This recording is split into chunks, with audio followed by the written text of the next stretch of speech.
yaitu terkait failure of component. Jadi komponen-komponen apa saja yang menjadi penyebab terjadinya kegagalan, baik dari kegagalan terhadap bahan ataupun terhadap proses yang terjadi selama proses desain ataupun manufaktur sampai assembly. Secara umum, jika belajar terkait tentang kegagalan bahan itu sendiri itu terdiri dari 6 kelompok besar, di mana kelompok ke-6 merupakan gabungan dari lebih dari satu jenis bahan. Di sini contoh misalnya ada 5 kelompok besar, yaitu metal. Metal kita ketahui dari ferro dan non-ferro, terus kemudian polimer, kita ketahui ada termostat sama termostat setting misalnya. Terus kemudian ada elastomer, glacis, sama keramik, di mana gabungan dari lebih dari satu bahan 5 kelompok besar itu membentuk sebuah bahan yang baru, yaitu bahan hybrid kita namakan. Baik itu bahannya itu bisa berbentuk komposit yaitu penggabungan ya, kompos, atau bisa berupa sandwiches atau lapisan-lapisan. Di sini juga bentuknya bisa macam-macam ya, ada lattice atau bentuknya foam. Itu bentuk hybrid. Seperti penjelasan tadi, di mana hybrid merupakan gabungan dari lebih dari satu bahan. Jadi bukan bahan hybrid itu bahan yang hemat energi gitu ya, itu bukan namanya hybrid, lebih dari satu bahan yang bergabung. Terus kemudian dari bahan-bahan tersebut dari dahulu kala itu sebenarnya sudah mulai dikenal atau mulai digunakan oleh manusia. Di mana evolusinya itu tersendiri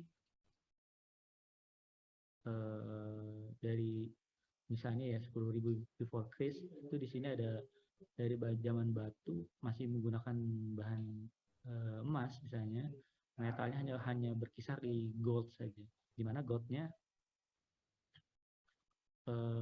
digunakan untuk pengganti bahan-bahan yang dirasa lebih efisien, di mana sifat dari emas itu sendiri mudah dibentuk, ya, formability-nya bagus, terus kemudian permeability untuk dilenturkan sampai ketipisan sekian milimeter pun dia masih bisa tanpa rusak. Seperti yang kita lihat kalau misalnya di perhiasan ya, perhiasan cincin, misalnya anting, terus atau perhiasan yang lain itu bahkan sampai tipis cuma 1 gram, 2 gram, tapi dia bisa membentuk satu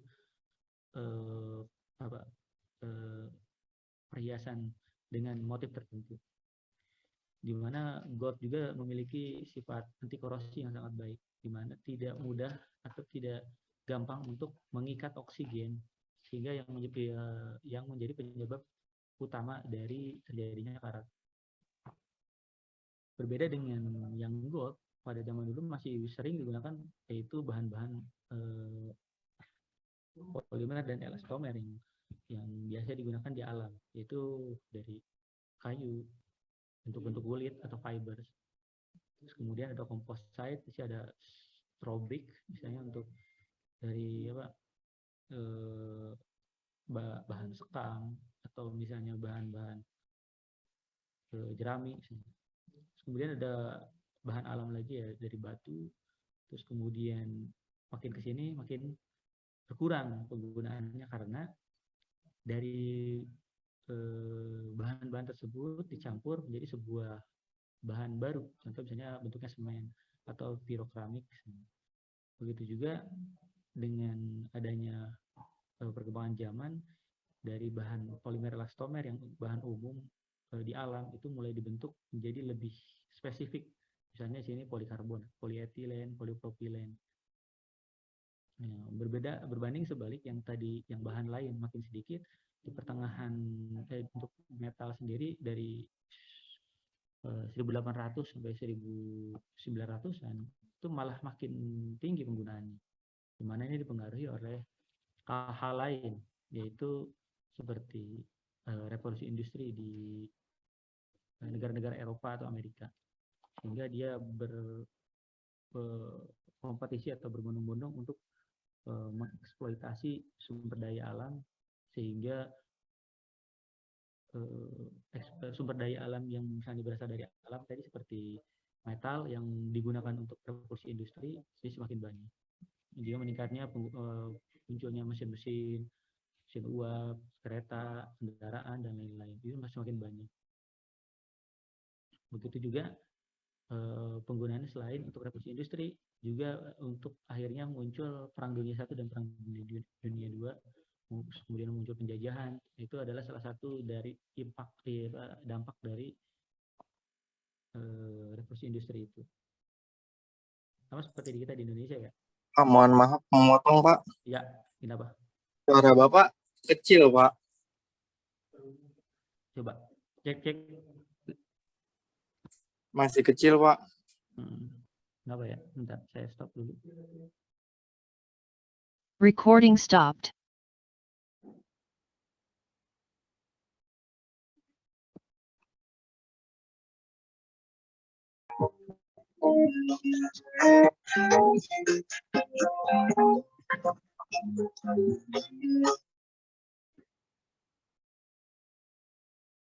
Cek.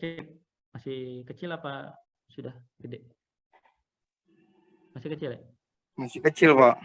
Masih, Pak. Kalau di saya kalian jelas ya. Yang lain gimana? Masih?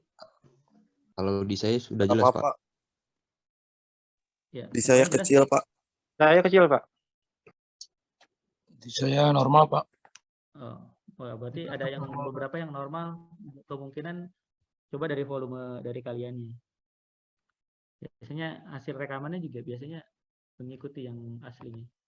Baik, kita lanjut saja ya. Saya coba agak keras dan agak tinggi suaranya. Saya share screen lagi.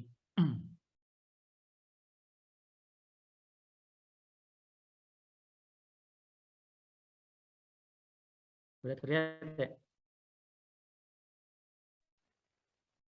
Halo, udah terlihat belum? Sudah, Pak. Recording in progress. Ya, kita lanjut. Dari evolusi bahan tersebut juga sama.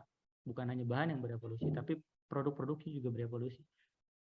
Contoh misalnya evolusi dari bahan disusun dari kamera ya, dari kamera analog menjadi kamera digital misalnya. Terus kemudian begitu juga dengan alat-alat lain, alat-alat rumah tangga, alat-alat kehidupan sehari-hari juga mengalami evolusi seiring bertambahnya meningkatnya zaman.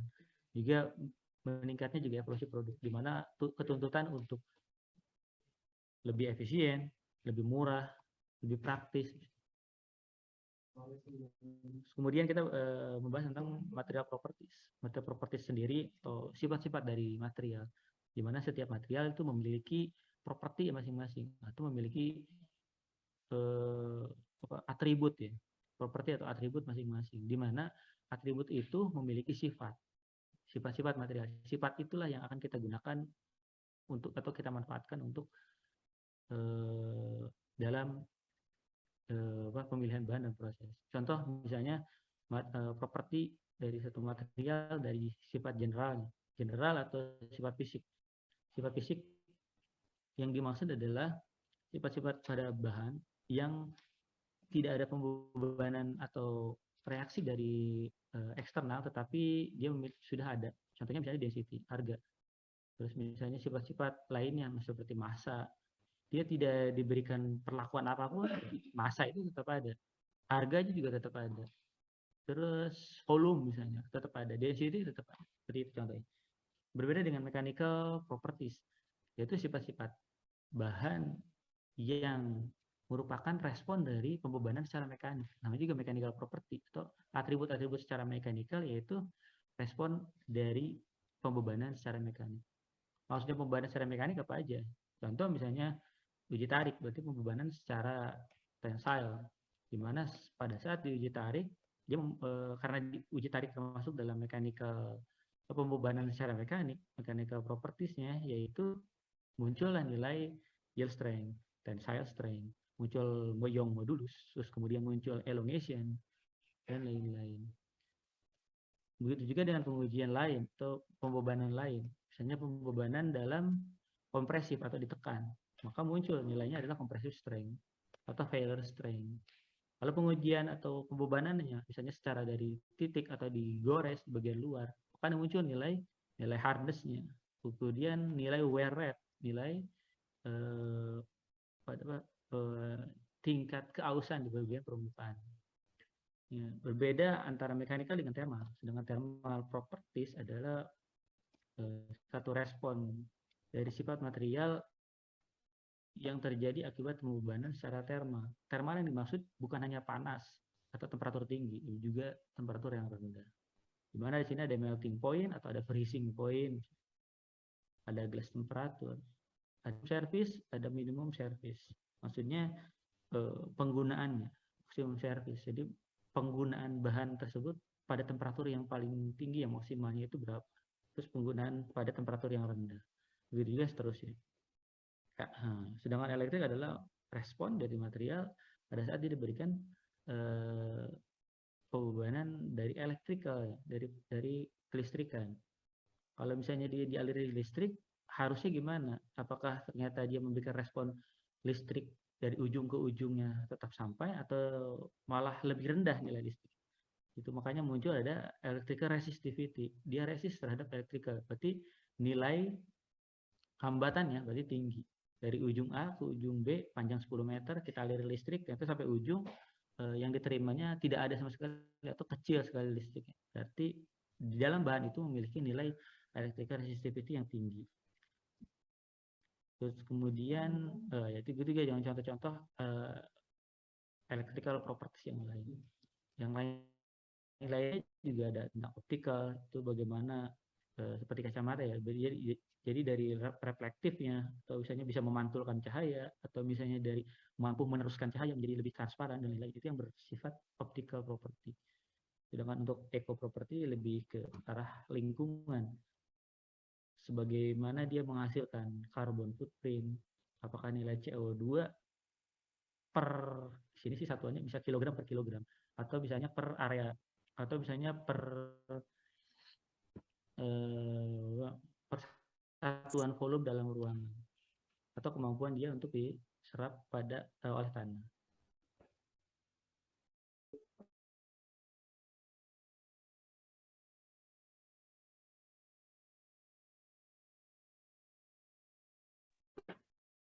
Nah, kemudian yang berikutnya ada destructive testing. Itu adalah hubungannya antara tadi material property yang akan kita cari nilai yield strength-nya. Berarti kan kita harus dilakukan pengujian dari testing, uji tarik, uji impact, ataupun misalnya pengujian yang lain. Di mana testing dibagi dua kan, ada destruktif sama non destruktif. Di mana destruktif testing kita ketahui ada impact. Impact kita ketahui misalnya ada impact menggunakan metode Jomini, menggunakan Harpy, atau menggunakan metode Izot misalnya. Begitu juga dengan testing. Testing yang dimaksud adalah tension testing, uji tarik. Uji tariknya bisa metal atau bisa composite atau bisa polimer. Itu berbeda tergantung dari kemampuan dia untuk menyalurkan force atau gaya berapa newton atau berapa kilonewton. Sedangkan hardness kita ketahui kan ada hardness Vickers, hardness Brinell, hardness Rockwell. Itu yang membedakan lebih ke indentornya. Jadi apakah lebih dari kedalamannya atau dari cekungan yang dihasilkan dari hasil penekanan pada permukaan benda. Sedangkan abrasion testing pengujian untuk lebih ke penggesekan, lebih ke mencoba untuk nilai keausan. Ini sebetulnya di 4 contoh ini tuh disesuaikan dengan fungsinya.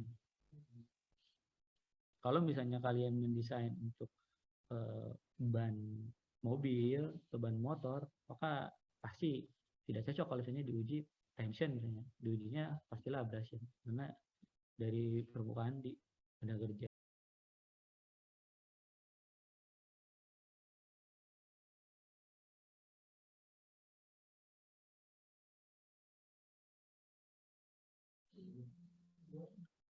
Terus kemudian kalau kalian misalnya mendesain untuk bahan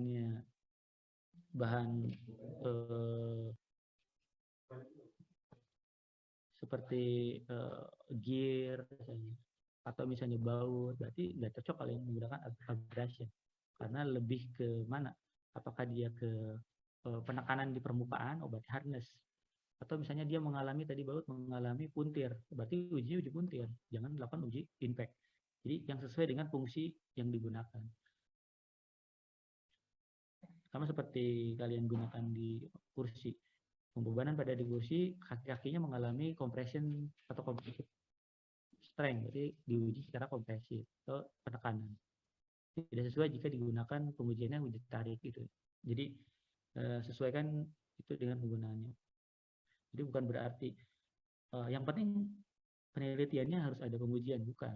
Jadi pengujian yang relevan. Jadi yang tidak relevan percuma. Jadi mubazir dilakukan juga tidak ada manfaatnya. Kemudian selain destruktif, ada juga non-destruktif. Kalau destruktif itu pengujian spesimennya mengalami kerusakan, destruktif atau merusak. Sedangkan destruktif adalah pengujian yang tidak merusak. Di mana di sini contohnya ada 4 jenis. Yang pertama ada acoustic emission testing. Jadi dia lebih menguji secara akustik. Di sini dia menggunakan gelombang suara. Sedangkan elektromagnetik dia menggunakan gelombang elektromagnetik atau menggunakan sinar UV misalnya, atau misalnya dengan ultrasonik. Dua-duanya sama. Dua-duanya adalah untuk menguji di bagian dalam misalnya pipa gas Pertamina misalnya. Kita tidak tahu bahwa di bagian mana di pipa itu yang mengalami kebocoran atau sudah mengalami korosi atau mengalami degradasi atau pengurangan secara terus-menerus bagian permukaannya. Nah, kita hanya bisa menguji melalui non-destruktif. Tidak mungkin pipa itu kita rusak terus kemudian kita sambung lagi. Itu sebagai contohnya. Cuman pendekatannya ya karena kita tidak tahu pada saat menguji apakah di bagian dalam atau bagian tengah atau bagian luar yang dia mengalami sudah mengalami pelapukan atau korosi dan lain-lain. Yang berikutnya ada menggunakan dye penetrating testing. Ini adalah menggunakan bahan kimia yang dicampur sehingga menimbulkan warna yang berbeda. Sehingga warna itulah yang menunjukkan bahwa di bagian permukaannya itu memiliki celah atau cracking atau misalnya mengalami failure atau kegagalan. Ini seharusnya sudah pernah dilakukan di praktikum material teknik ya. Terus kemudian ada yang tidak merusak lagi adalah menggunakan vibration testing. Sebenarnya ini tujuannya untuk menguji seberapa normal atau sudah normalkah satu komponen atau mesin itu bergetar pada saat bahan atau satu komponen sedang dioperasikan, misalnya mesin CNC, kemudian mulai dioperasikan, muncul misalnya suara-suara atau getaran-getaran yang dianggap tidak normal. Nah, itu bisa kita uji, kita buka lagi misalnya manual book, dari vibration-nya maksimal berapa, dari suaranya misalnya maksimal berapa desibel, kita uji. Dari pengujian itu baru kita bandingkan apakah sudah cukup normal atau tidak. Jika tidak normal, kita bisa lakukan uji vibration secara lebih detail dari per titik. Misalnya per titiknya, apakah misalnya pada putaran pada spindle-nya, atau misalnya pada motornya, kita tempel pada motornya, atau misalnya putaran pada komponen-komponen lain untuk menentukan bahwa di titik dari komponen tersebutlah yang menyebabkan getaran atau suara yang berlebihan tersebut, sehingga menjadi rujukan untuk kita melakukan perbaikan. Sini ada beberapa tipe kegagalan failure of component. Sini yang dijelaskan menurut failure analysis dan forensic engineering. Kegagalan dari komponen paling banyak itu terjadi pada corrosion atau bentuknya karat. Di sini bisa kita lihat bahwa di mana corrosion adalah pasti terjadi pada bahan yang terjadi pada metal. Makanya karena tadi kegunaan atau aplikasinya banyak menggunakan metal, maka corrosion-nya itu banyak, hampir berarti kalau hampir 30% berarti hampir semua metal musuhnya ya adalah korosi. Walaupun tadi ada penggunaan tentang polimer, keramik tidak mengalami korosi, tapi ada jenis yang lain, contohnya misalnya fatik, brittle fracture, nah itu terjadi pada misalnya komposit atau misalnya pada tadi keramik dan kadang fatik itu kelelahan. Nanti ada penjelasan, kita jelaskan. Nah, sedangkan kegagalan tadi sudah yang macam-macam, ada faktor toughness, ada data yang kita akan jelaskan juga. Kemudian dari fatiknya itu sendiri atau kelelahan tidak dibatasi oleh satu komponen saja, tapi di sini ada beberapa macam jenis atau macam dari industri, dari otomotif, dari perkapalan, struktur dari bangunan, aerospace maupun lokomotif, hampir semuanya pasti mengalami fatik. Kenapa menggunakan fatik? Karena digunakan. Makin sering digunakan, ya dia pasti mengalami fatik. Cuman nilai atau tingkat fatiknya itu seberapa besar itu tergantung dari penggunaan bahan. Itu makin sering digunakan, dia makin lelah. Kalau tidak digunakan, ya kemungkinan bisa saja dia mengalami degradasi oleh alam. Contohnya karat. Ya, sama-sama seperti manusia. Kalau misalnya sering bergerak, ya pasti dia aktif gitu ya, sering bergerak. Tapi kalau misalnya bergerak berlebih-lebihan, berarti dia akan mengalami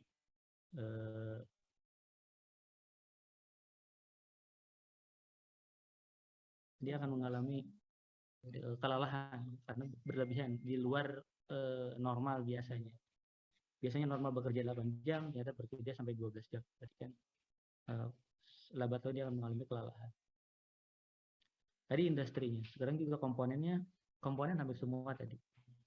Pada turbin, misalnya dia mengalami cracking, terus kemudian turbinnya juga pada blade yang mengalami cracking. Itu juga dengan komponen-komponen yang lain. Nah, ada berbagai jenis cracking yang dijelaskan dari 3. Dari atomistik, dia berubah antara butir-butir atom. Kemudian dari mesoscale, ada cracking yang terjadi pada saat dislokasi secara mekanik. Kemudian ada macro scale, itu ada finite element, menggunakan finite element yang dimana diakumulasikan secara meshing dari satu meshing ke meshing yang lain, atau lebih tinggi dari macro scale yang lain. Nah, di sini jenis kelelahannya dari desain, kemudian kita lakukan dengan service loading, itu kira-kira pembebanan pada komponen itu berapa, terus kemudian kita lakukan simulasi, di mana simulasinya itu kita gabungkan dengan bahan yang digunakan, raw material, terus raw material itu kita manufacturing, jadi produksi, digabung dengan pengaruhnya pada service load atau penggunaan sehari-hari seberapa banyak. Terus kemudian damage accumulation-nya seberapa besar, ada perhitungan. Jadi di sini ada gabungan antara desain itu haruslah menyeluruh. Jadi desain, pada saat kalian mendesain bukan hanya untuk menggambar, tetapi kalian memperkirakan dari service loading atau penggunaannya secara fungsional seberapa besar, terus kemudian bahan yang digunakan apa, menggunakan produksi apa atau proses produksi apa, terus kemudian apa yang akan terjadi jika penggunaannya secara berlebihan atau misalnya lebih dari wajar. Terus kemudian diperhitungkan pada saat desain apakah ini aman digunakan atau tidak. Terus kemudian baru muncullah fatigue damage yang desain atau yang terjadi ada beberapa titik. Kalau ternyata fatigue damage lebih besar atau melebihi normal, maka harus ada yang berubah. Apakah kita ubah dari bahannya atau kita ubah dari segi pemrosesan prosesnya, di mana kita di sini adalah untuk pembahasan terkait pemilihan bahan dan proses dari manufacturing. Kemudian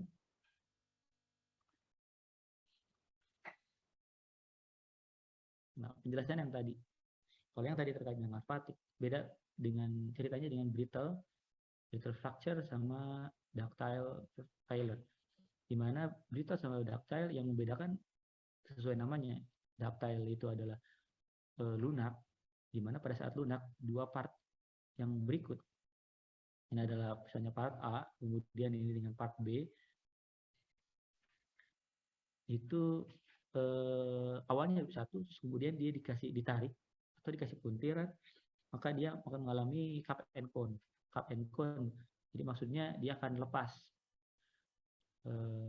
Perubahan diameter pada saat diameter awalnya misalnya diameter 5, terus kemudian kita ubah menjadi kita tarik atau kita puntir sehingga diameternya semakin kecil di bagian necking, bagian pertengahannya, sehingga pertengahannya mengecil. Dari bagian kecilnya itu otomatis dia menjadi lebih padat, jadi brittle bagian dalam. Contoh bagian sini, di bagian dalam ini menjadi lebih brittle, di mana brittle-nya ini menjadi lebih getas sehingga langsung lepas. Tapi sebelumnya dia akan mengalami necking, dia akan mengalami cup and cone.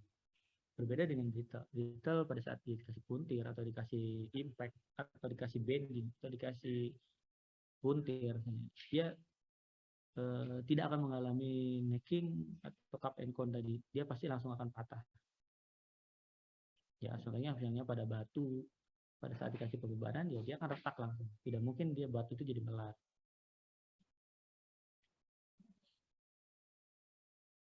Kemudian terkait dengan fracture toughness. Fracture toughness menurut ASBI itu setidaknya ada 2 jenis fracture toughness. Itu pada bagian center crack plate atau juga pada bagian samping atau di permukaan, seperti yang kalian terlihat pada tadi di contoh kalian menggunakan pengujian tadi dengan metode perbedaan warna yang terjadi saat terjadinya crack. Fracture atau retak sini yang dimaksud adalah retak pada bagian permukaan benda kerja.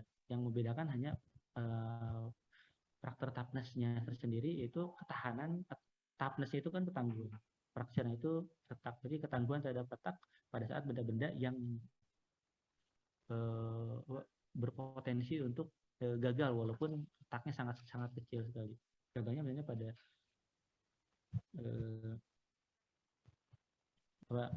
gas, misalnya gas, tabung gas, atau misalnya pada pressure vessel, atau misalnya pada tadi bejana tekan, atau tempat penampungan fluida yang berbentuk dengan gas, di mana pada saat terjadinya retak sedikit dia akan mengalami kebocoran atau perbedaan tekanan itu yang menjadikan dia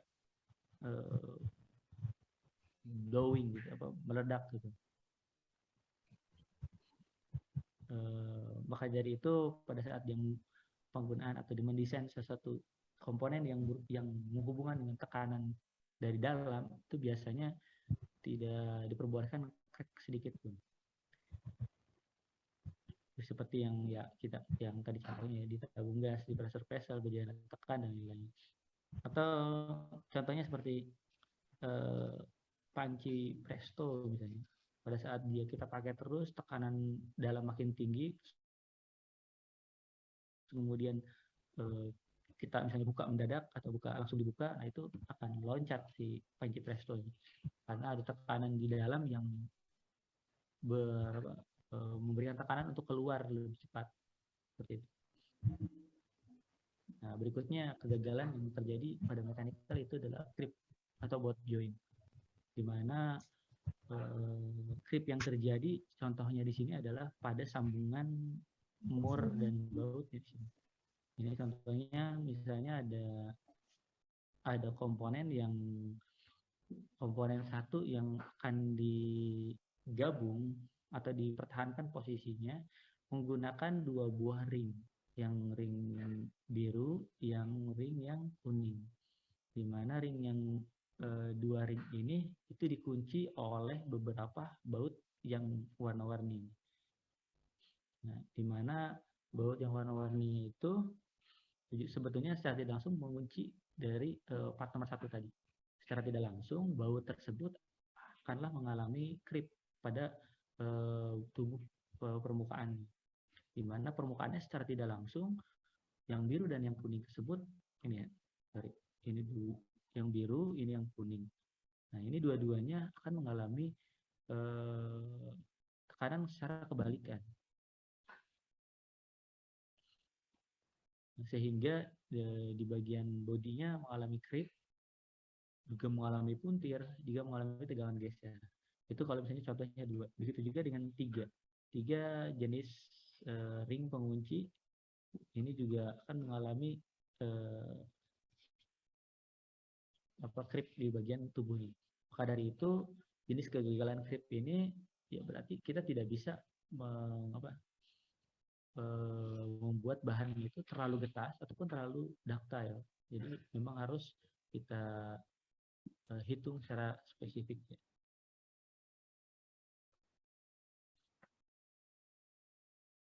Kemudian berbeda dengan tadi pada saat creep maupun retak.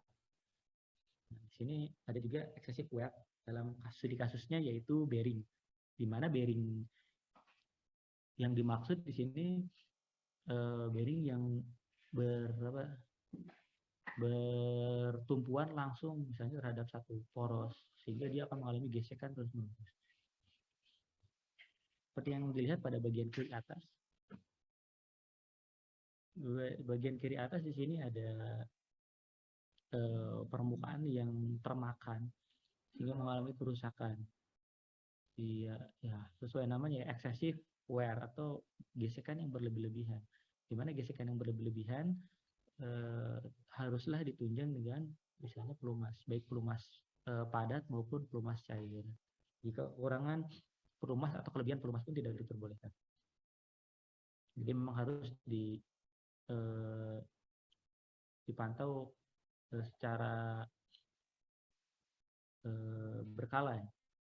Ini satu kerusakan bagian luar, kerusakan bagian dalam. Ini ada contoh kerusakan sebagian yang kemakan di bagian tengah, yang ternyata yang bagian tengahnya sudah misalnya tidak ada pelumas dan lain-lain. Ini kalau diperbesar, sehingga ada beberapa bagian yang sudah rusak ya, terkelupas. Nah, menurut sini Ford Motor Company ada 6 jenis kerusakan yang disebabkan oleh gesekan yang berlebihan pada bearing sini. Di sini contohnya yang pertama, lack of oil atau kekurangan oli. Seperti yang saya jelaskan tadi, pada saat kekurangan oli, di sini ada beberapa bagian yang tidak terkena oli, itu akan merusak atau mengikis di bagian permukaan benda kerja. Contohnya yang tadi yang saya jelaskan di bagian atas tengah ini.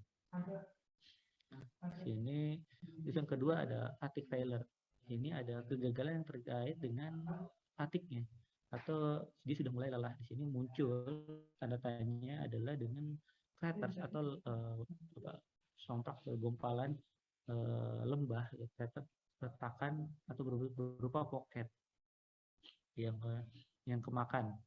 Terus yang berikutnya ada scratch by dirt. Ini lebih ke dirt embedded scratch into bearing. Nah, jadi into bearing material, jadi ada yang sisa-sisa debu atau sisa yang kotoran yang menempel sehingga di sini terlihat lebih kasar. Kalau yang ini tadi cekung ke dalam, ini ke luar, jadi kotoran itu nempel di bagian permukaan, merusak di bagian sini, merusak juga di bagian poros yang terkenanya. Yang berikutnya di sini ada taper journal. Di sini dia lebih ke dia kena ke sepanjang ini, jadi lebih terkena ke secara keseluruhannya. Itu taper journal. Terus yang berikutnya ada radius right. Di sini terlihat ada lebih tinggi. Jadi kalau misalnya kita gambar, di bagian dalamnya itu udah habis, terus di bagian ujungnya ada yang gompalan seperti ini, itu radius right. Terus yang berikutnya ada improper shifting, dia lebih ke bright atau polish di bagian masing-masingnya.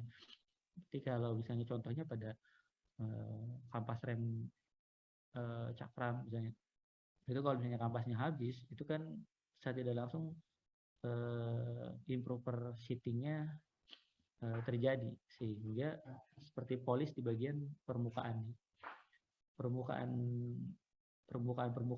yang terjadi gesekan yang berlebihan tersebut, sehingga menimbulkan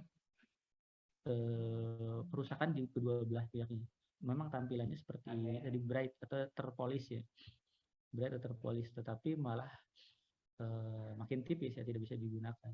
Itu malah lebih bahaya pada saat dipasang atau diganti yang baru pun ya harus diganti dua-duanya, berarti tidak bisa di repair atau dilakukan hal-hal yang lainnya. Terus kemudian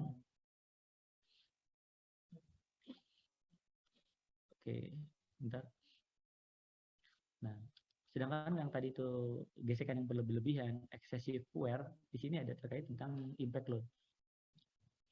Pada saat ini contoh ada 5 buah gambar A, B, C, D, E, di mana impact yang dimaksud adalah pada saat diberikan pembebanan secara impact, anggap impactnya itu diberikan oleh impactor bagian orange. Pada saat impactor yang memberikan impact pada satu benda, maka terjadi setidaknya terjadi respon dari benda kerja. Yang pertama ada terjadinya kompresif local damage. Oke, jelas. Pada saat dia menimpa satu buah spesimen, maka spesimen yang terkena impact secara langsung pasti mengalami local damage. Sini kompresif local damage yang di bagian pertemuannya. Terus kemudian bukan hanya di local damage, tetapi juga rambatan dari impact-nya itu mengalami rambatan impact yang sesuai, yang seperti jika kalian netesin sesuatu pada air, maka dia akan membutuhkan gelombang. Nah, di sini yang dinamakan adalah transmission of stress wave. Jadi tekanan tadi, impact yang dilakukan oleh impactor itu melakukan rambatan gelombang pada titik itu. Rambatan gelombang ini jelas makin jauh sebetulnya makin lemah, tetapi jenis kerusakannya bisa kita perkirakan. Pada saat bentuk local damage seperti ini, ya kemungkinan yang paling terdekat atau dengan searah gelombang tersebut itu bisa kita prediksi untuk kerusakannya. Sedangkan yang B, selain tadi local damage ataupun stress wave, itu terjadi juga flexural crack pada permukaan benda kerja, di mana flexural crack itu berbentuk serat-serat halus seperti rambut ya, itu yang searah dengan arah impactornya. Sedangkan yang C itu ada local crushing tadi, selain local damage ternyata ada local crushing yang bagian yang karena impact yang rusak, terus kemudian yang merambat langsung sehingga mengalami kerusakan di bagian ujung.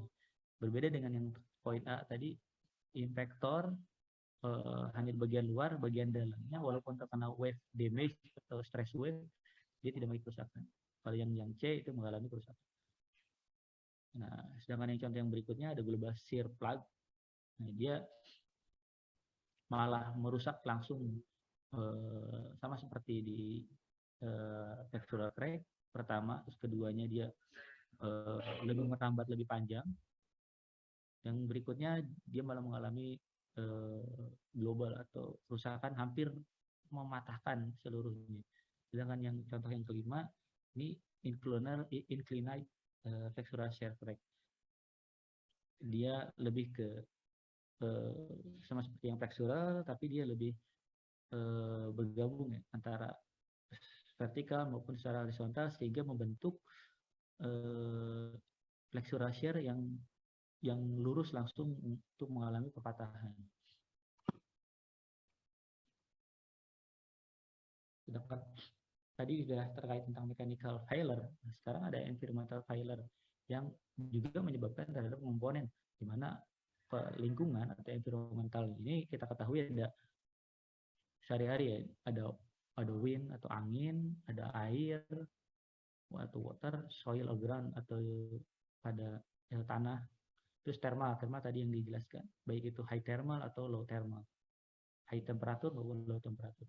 UV light terkait dengan permukaan benda kerja atau spesimen yang mendapatkan respon dari cahaya UV masing-masing. Dari wind itu kan sama seperti misalnya pada propeller atau turbin angin pada pembangkit listrik, misalnya tenaga bayu.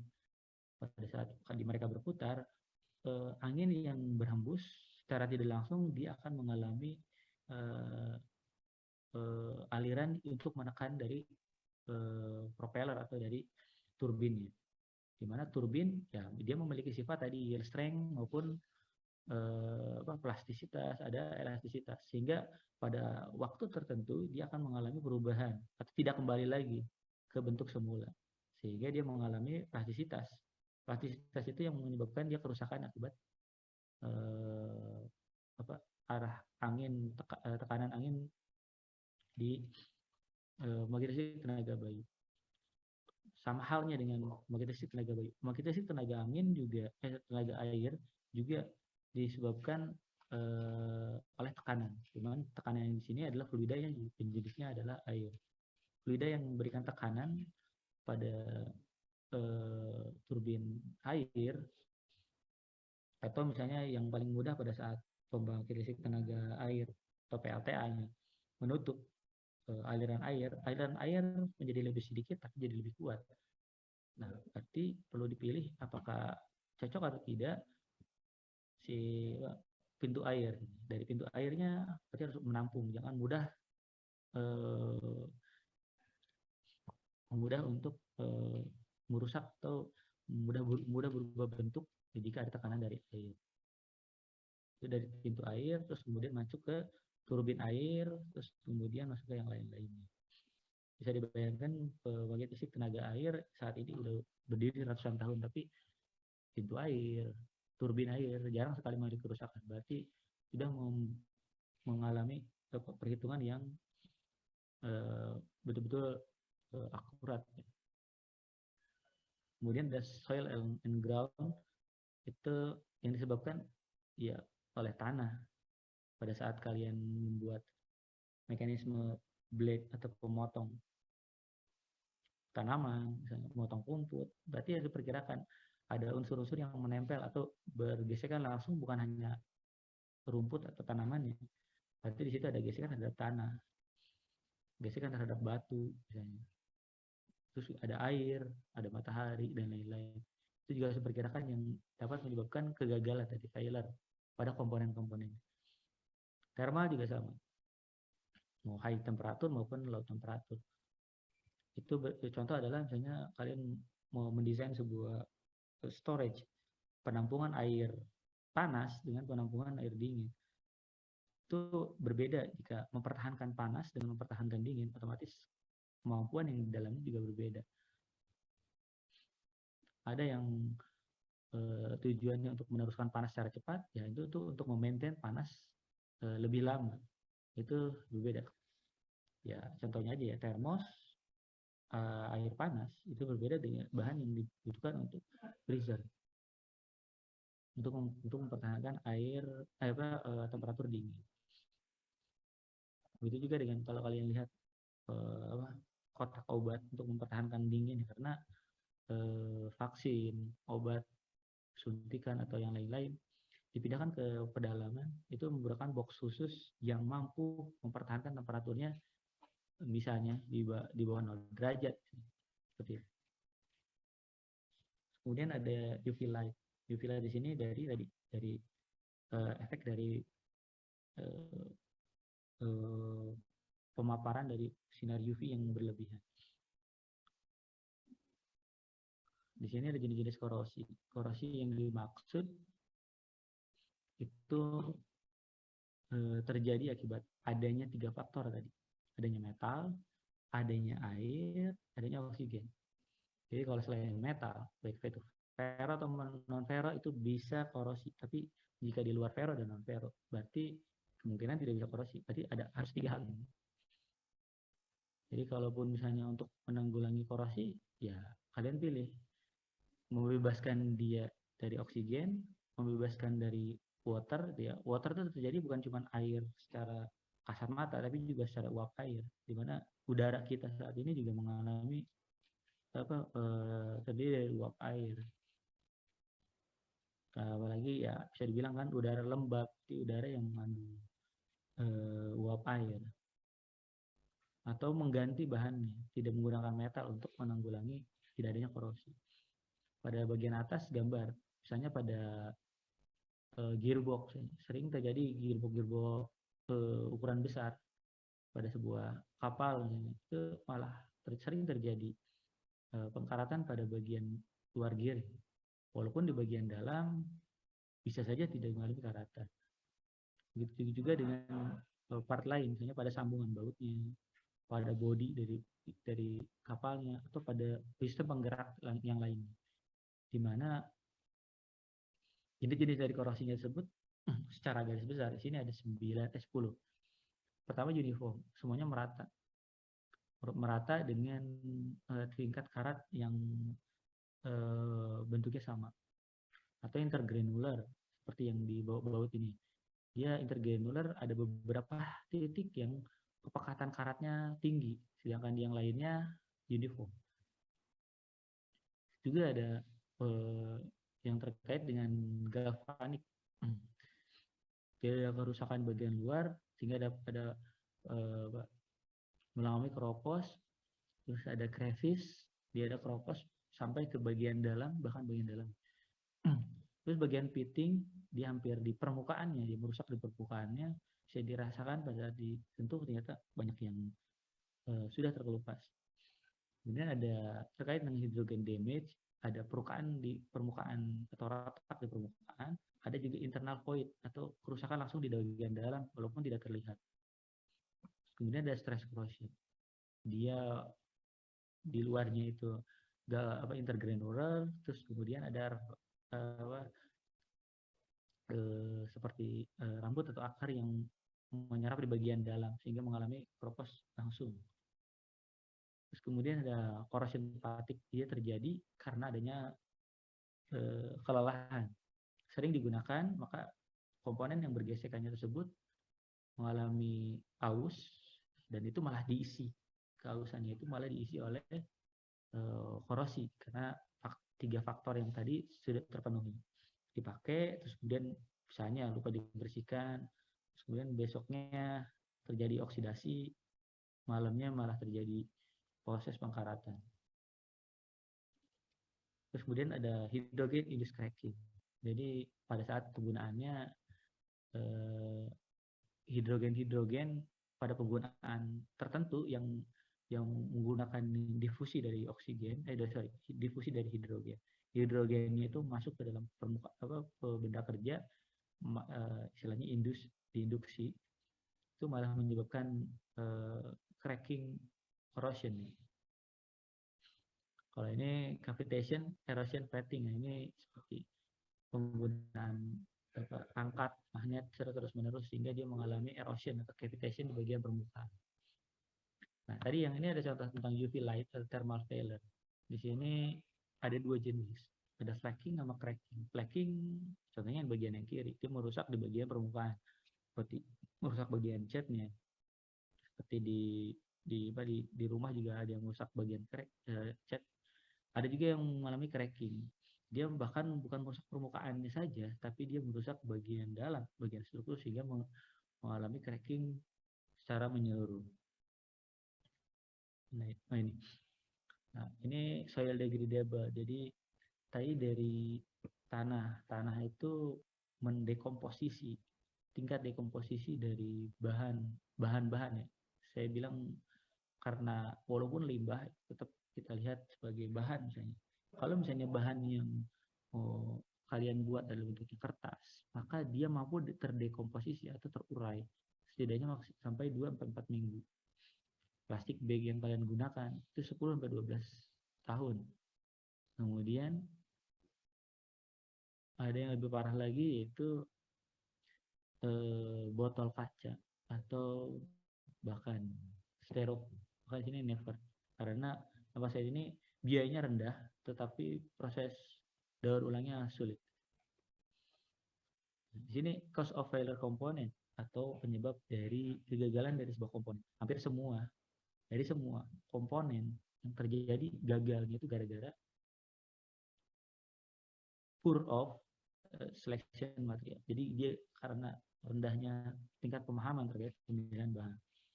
Kalian mau buat mesin pencacah jagung, ternyata yang penting bahan yang ada IC 1030, ya udah kalian pakai 1030 tanpa memperhatikan bahan yang cocok secara sesuai dengan fungsi dan kegunaannya. Kalian membuat rangka dari go-kart misalnya.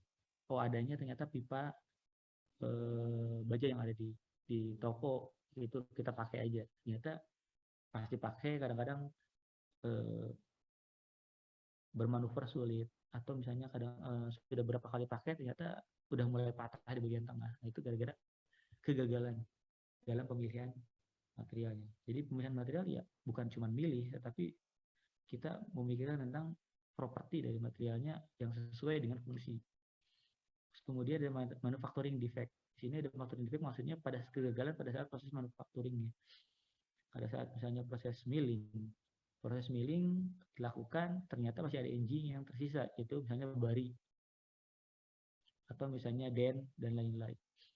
Atau misalnya pada saat proses penyambungan assembling menggunakan pengelasan, ternyata pengelasan malah terjadi porositas misalnya. Nah, itu kegagalan pada saat proses manufacturing. Jenis manufacturing apa saja. Terus kemudian ada 20% itu kurang lebih adalah untuk incorrect design analysis, salah dalam memperkirakan atau menghitung. Kalian membuat perhitungan menggunakan ANSYS, kemudian kalian menggunakan yaitu misalnya Conmises, kalian menggunakan defleksi, kalian hitung, ada contoh hitung disamakan, ternyata dimensinya beda, materialnya beda, terus kemudian penggunaannya beda, kalian menggunakan analisis yang sama, kan harusnya dibedakan, sesuaikan analisis desain analisisnya dengan produk yang digunakan.